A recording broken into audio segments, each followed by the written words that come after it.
What is happiness, emotions, and feelings defined? Happiness, in the context of mental or emotional states, is positive or pleasant emotions ranging from contentment to intense joy.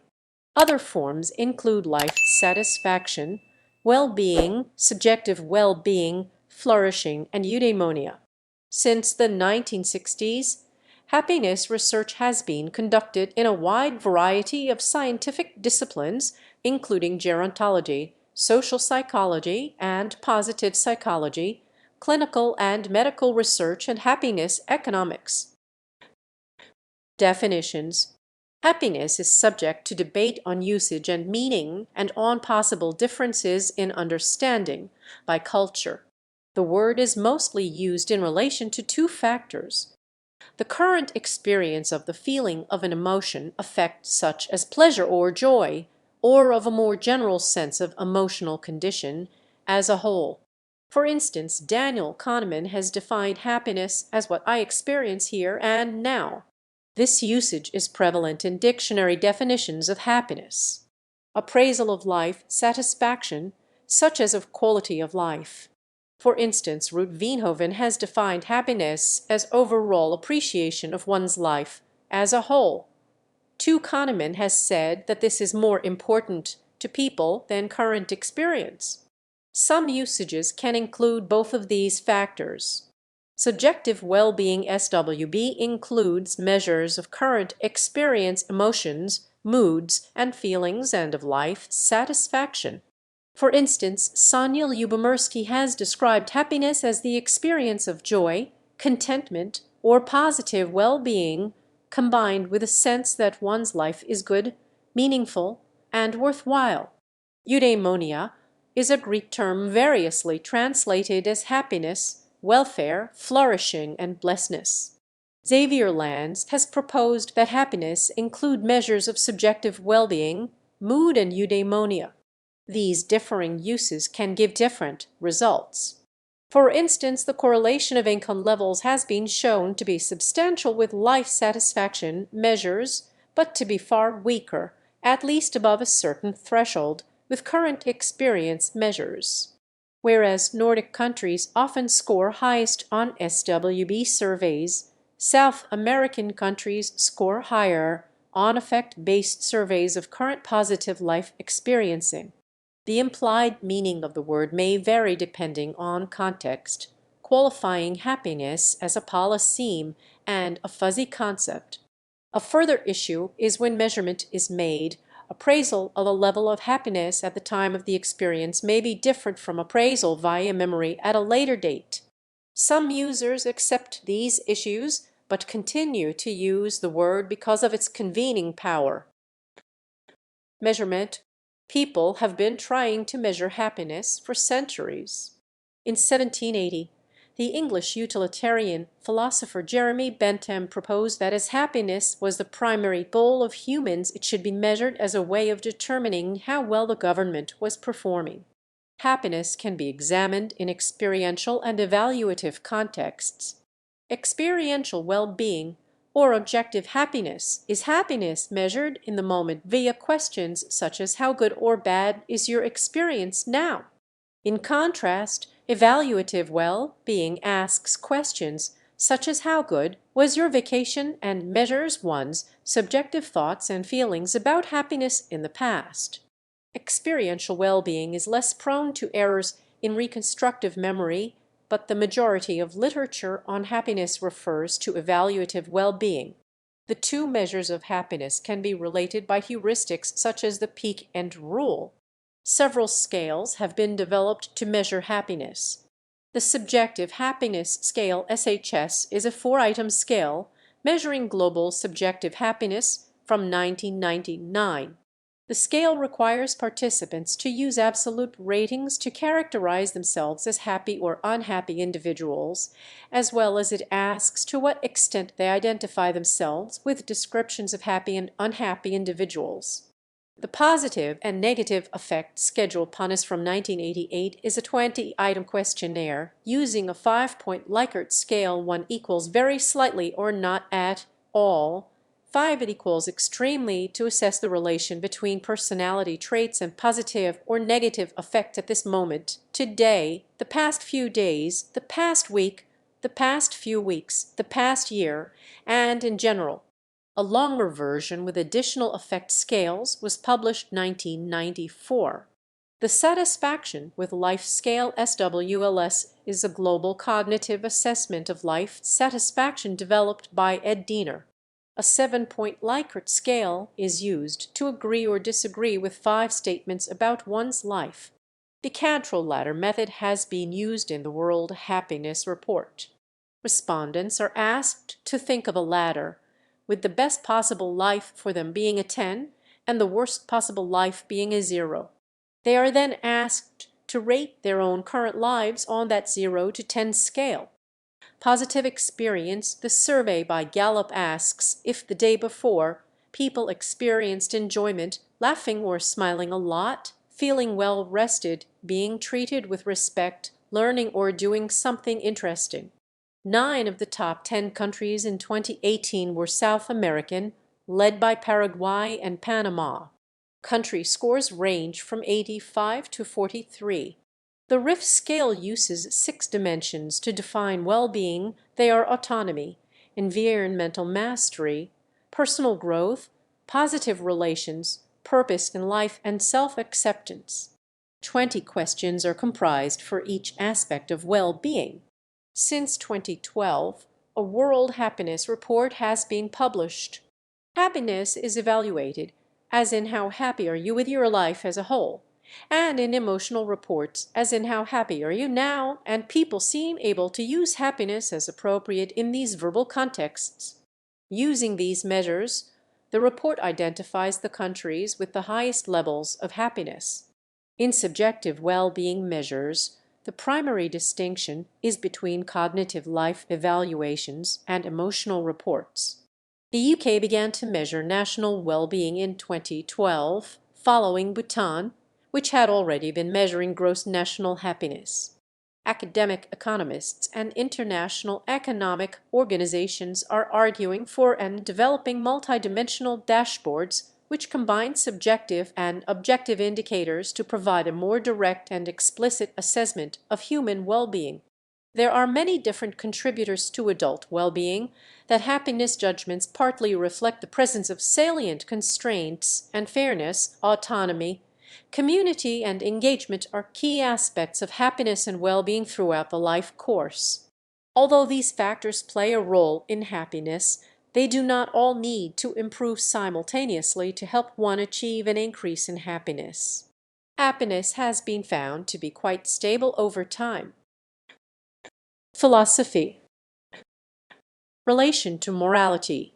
Philosophy of happiness is often discussed in conjunction with ethics.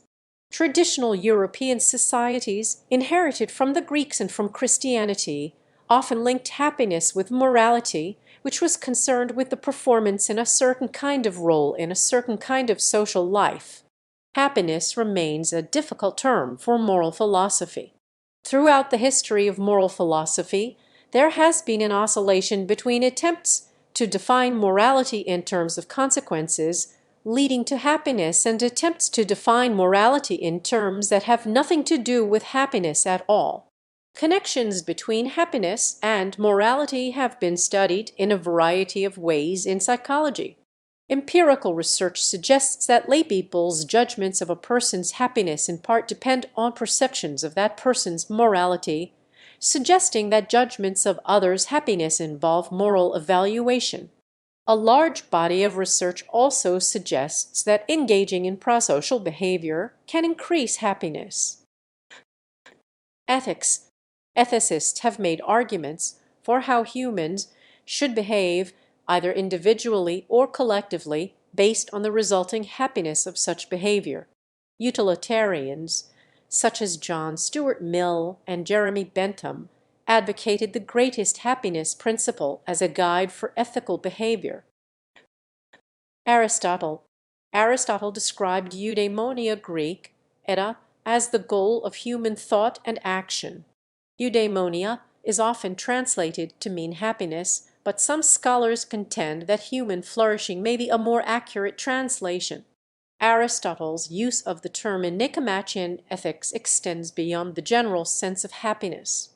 In the Nicomachean Ethics, written in 350 BCE, Aristotle stated that happiness, also being well and doing well, is the only thing that humans desire for their own sake, unlike riches, honor, health, or friendship. He observed that men sought riches, or honor, or health not only for their own sake, but also in order to be happy. For Aristotle, the term eudaimonia, which is translated as happiness or flourishing, is an activity rather than an emotion or a state. Eudaimonia Greek, edat, is a classical Greek word, consists of the word eu, good or well being, and daemon, spirit or minor deity, used by extension to mean one's lot or fortune. Thus understood, the happy life is the good life, that is, a life in which a person fulfills human nature in an excellent way. Specifically, Aristotle argued that the good life is the life of excellent rational activity. He arrived at this claim with the function argument. Basically, if it is right, every living thing has a function, that which it uniquely does. For Aristotle, human function is to reason, since it is that alone which humans uniquely do. And performing one's function well or excellently is good.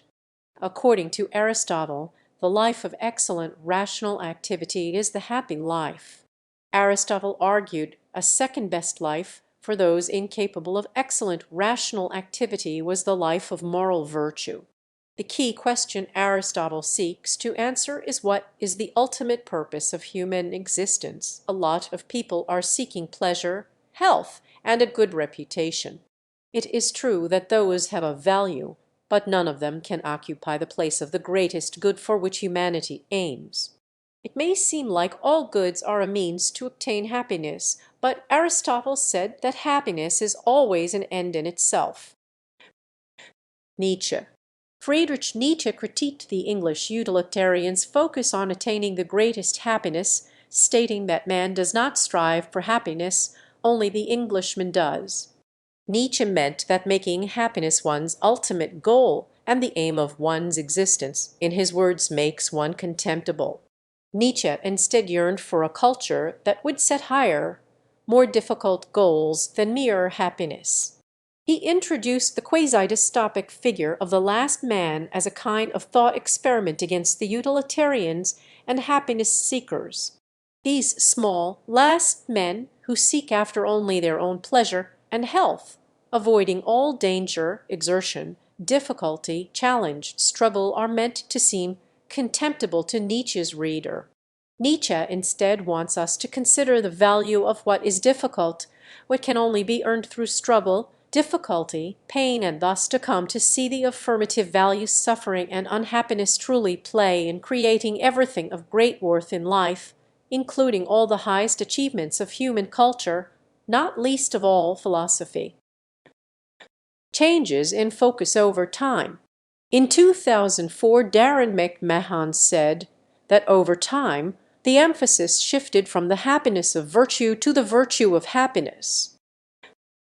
Causes and achievement methods. Theories on how to achieve happiness include encountering unexpected positive events, seeing a significant other, and basking in the acceptance and praise of others. Some others believe that happiness is not solely derived from external, momentary pleasures. Research on positive psychology, well-being, eudaimonia, and happiness and the theories of Diener, Riff, Keyes, and Seligman covers a broad range of levels and topics, including the biological, personal, relational, institutional, cultural, and global dimensions of life. The psychiatrist George Vaillant and the director of longitudinal study of adult development at Harvard University, Robert J. Waldinger, found that those who were happiest and healthier reported strong interpersonal relationships. Research showed that adequate sleep contributes to well-being. Good mental health and good relationships contribute more than income to happiness. In 2018, Laurie R.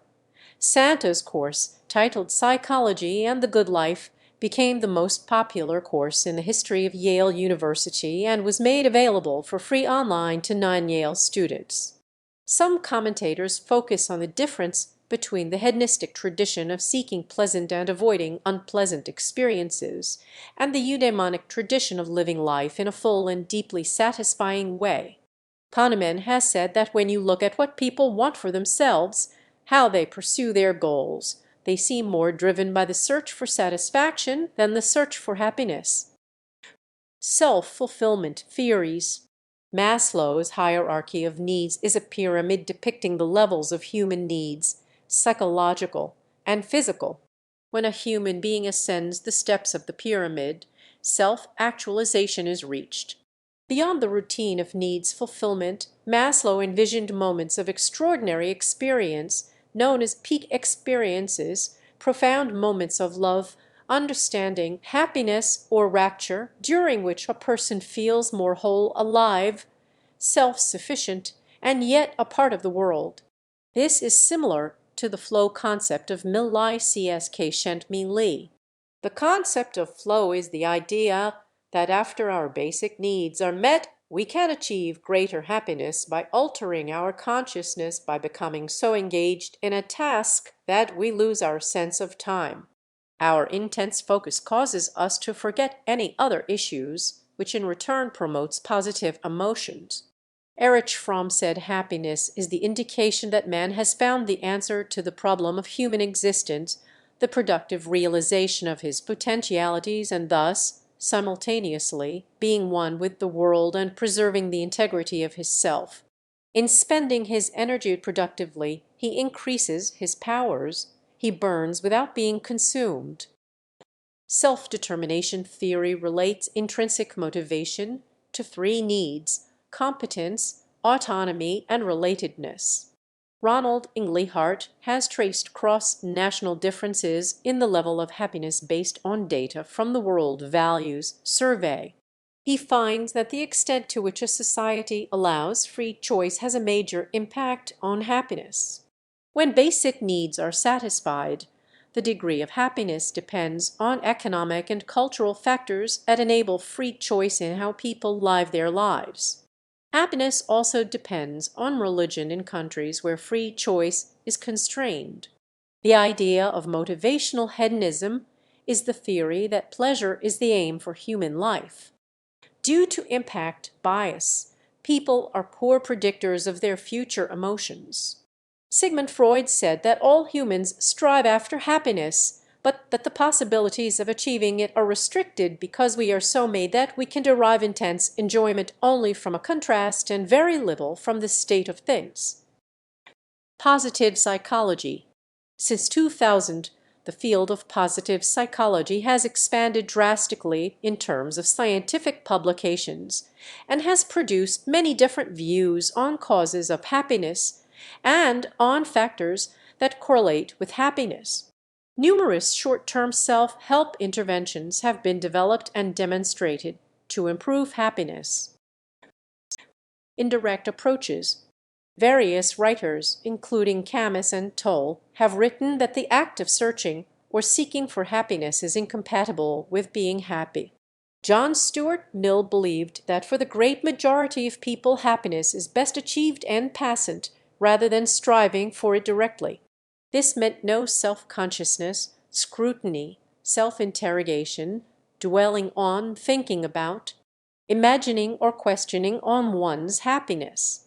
Then, if otherwise fortunately circumstanced, one would inhale happiness with the air you breathe. William and Geese said that, on the whole, the happiest people seem to be those who have no particular cause for being happy except the fact that they are so.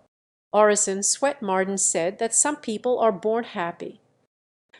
Cognitive behavioral therapy.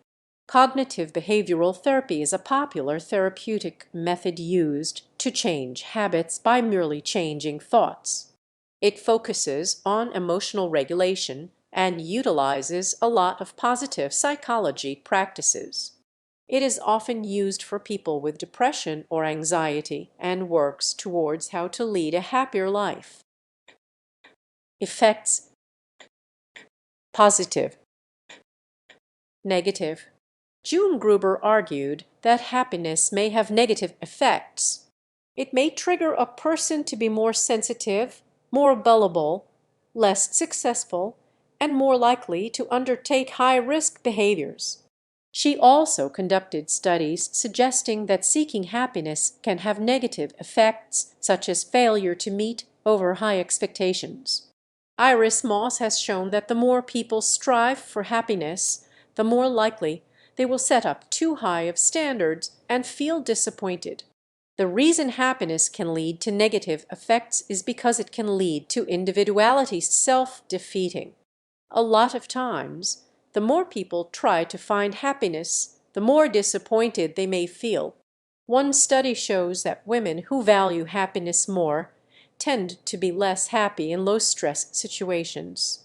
Women who also value high happiness tend to react less positively to happy emotions.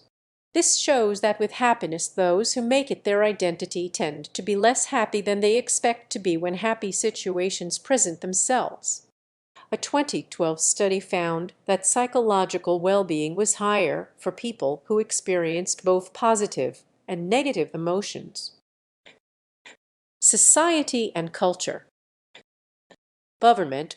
In politics, happiness as a guiding ideal is expressed in the United States Declaration of Independence of 1776, written by Thomas Jefferson, as the universal right to the pursuit of happiness. This seems to suggest a subjective interpretation, but one that goes beyond emotions alone. It has to be kept in mind that the word happiness meant prosperity, thriving, well-being in the 18th century, and not the same thing as it does today. In fact, happiness. On average, richer nations tend to be happier than poorer nations. This effect seems to diminish with wealth because the dependency is not linear but logarithmic, i.e. the same percentage increase in the GNP produces the same increase in happiness for wealthy countries as for poor countries. Empirical research in the field of happiness economics, such as that by political scientist Benjamin Radcliffe, suggests that in democratic countries life satisfaction is strongly and positively related to the social democratic model of a generous social safety net, pro-worker labor market regulations, and strong labor unions. Similarly, there is evidence that public policies which reduce poverty and support a strong middle class, such as a higher minimum wage, strongly affect average levels of well-being. The libertarian think tank Cato Institute has said that happiness is strongly correlated with economic freedom, preferably within the context of a Western mixed economy, with free press and a democracy. Studies have found that East European countries before the fall of communism were less happy than Western ones, and even less happy than other equally poor countries. Cultural values. Personal happiness can be affected by cultural factors. Hedonism appears to be more strongly related to happiness in more individualistic cultures. One theory is that higher SWB in richer countries is related to their more individualistic cultures. Individualistic cultures may satisfy intrinsic motivations to a higher degree than collectivistic cultures, and fulfilling intrinsic motivations as opposed to extrinsic motivations may relate to greater levels of happiness, leading to more happiness in individualistic cultures. Cultural views on happiness have changed over time. For instance, Western concern about childhood being a time of happiness has occurred only since the 19th century. Not all cultures seek to maximize happiness, and some cultures are averse to happiness. It has been found in Western cultures that individual happiness is the most important. Some other cultures have opposite views and tend to be aversive to the idea of individual happiness. For example, people living in Eastern Asian cultures focus more on the need for happiness within relationships with others and even find personal happiness to be harmful to fulfilling happy social relationships. Religion. People in countries with high cultural religiosity tend to relate their life satisfaction less to their emotional experiences than people in more secular countries. Buddhism. Happiness forms a central theme of Buddhist teachings. For ultimate freedom from suffering, the Noble Eightfold Path leads its practitioner to nirvana, a state of everlasting peace. Ultimate happiness is only achieved by overcoming craving in all forms. More mundane forms of happiness, such as acquiring wealth and maintaining good friendships, are also recognized as worthy goals for lay people see sukha. Buddhism also encourages the generation of loving kindness and compassion, the desire for the happiness and welfare of all beings. Hinduism. In Advaita Vedanta, the ultimate goal of life is happiness in the sense that duality between Atman and Brahman is transcended and one realizes oneself to be the self in all. Patanjali, author of the Yoga Sutras, wrote quite exhaustively on the psychological and ontological roots of bliss. Confucianism. The Chinese Confucian thinker Mencius, who had sought to give advice to ruthless political leaders during China's warring states period, was convinced that the mind played a mediating role between the lesser self, the physiological self, and the greater self, the moral self, and that getting the priorities right between these two would lead to sagehood. He argued that if one did not feel satisfaction or pleasure in nourishing one's vital force with righteous deeds, then that force would shrivel up. Mencius 6 of 15:2.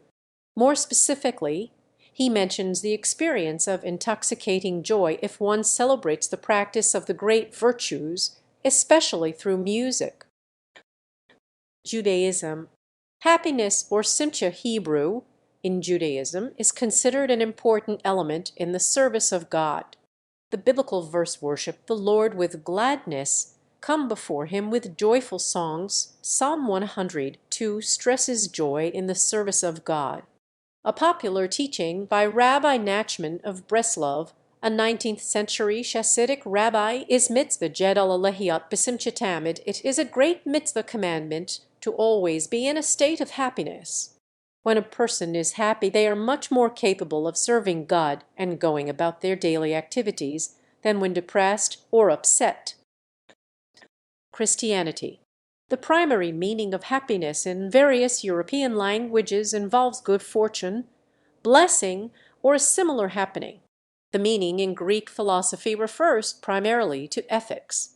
In Christianity, the ultimate end of human existence consists in felicity, Latin equivalent to the Greek eudaimonia, blessed happiness, described by the 13th century philosopher-theologian Thomas Aquinas as a beatific vision of God's essence in the next life. According to Augustine of Hippo and Thomas Aquinas, man's last end is happiness. All men agree in desiring the last end, which is happiness. Aquinas agreed with Aristotle that happiness cannot be reached solely through reasoning about consequences of acts, but also requires a pursuit of good causes for acts, such as habits according to virtue. According to Aquinas, happiness consists in an operation of the speculative intellect. Consequently, happiness consists principally in such an operation, viz., in the contemplation of divine things, and the last end cannot consist in the active life, which pertains to the practical intellect. So, therefore, the last and perfect happiness, which we await in the life to come, consists entirely in contemplation, but imperfect happiness, such as can be had here, consists first and principally in contemplation, but secondarily in an operation of the practical intellect directing human actions and passions. Human complexities, like reason and cognition, can produce well-being or happiness, but such form is limited and transitory. In temporal life, the contemplation of God, the infinitely beautiful, is the supreme delight of the will. Beatitudo, or perfect happiness as complete well-being, is to be attained not in this life, but the next. Islam. Al-Ghazali 1058-1111, the Sufi thinker, wrote that The Alchemy of Happiness is a manual of religious instruction that is used throughout the Muslim world and widely practiced today. Genetics and heritability. As of 2016, no evidence of happiness causing improved physical health has been found. The topic is being researched at the Lee Kum-Shung Center for Health and Happiness at the Harvard T.H. Chan School of Public Health. A positive relationship has been suggested between the volume of the brain's gray matter in the right precuneus area and one's subjective happiness score. Sonia Lyubomirsky has estimated that 50% of a given human's happiness level could be genetically determined, 10% is affected by life circumstances and situation, and a remaining 40% of happiness is subject to self-control. When discussing genetics and their effects on individuals, it is important to first understand that genetics do not predict behavior. It is possible for genes to increase the likelihood of individuals being happier compared to others, but they do not 100% predict behavior. At this point in scientific research, it has been hard to find a lot of evidence to support this idea that happiness is affected in some way by genetics.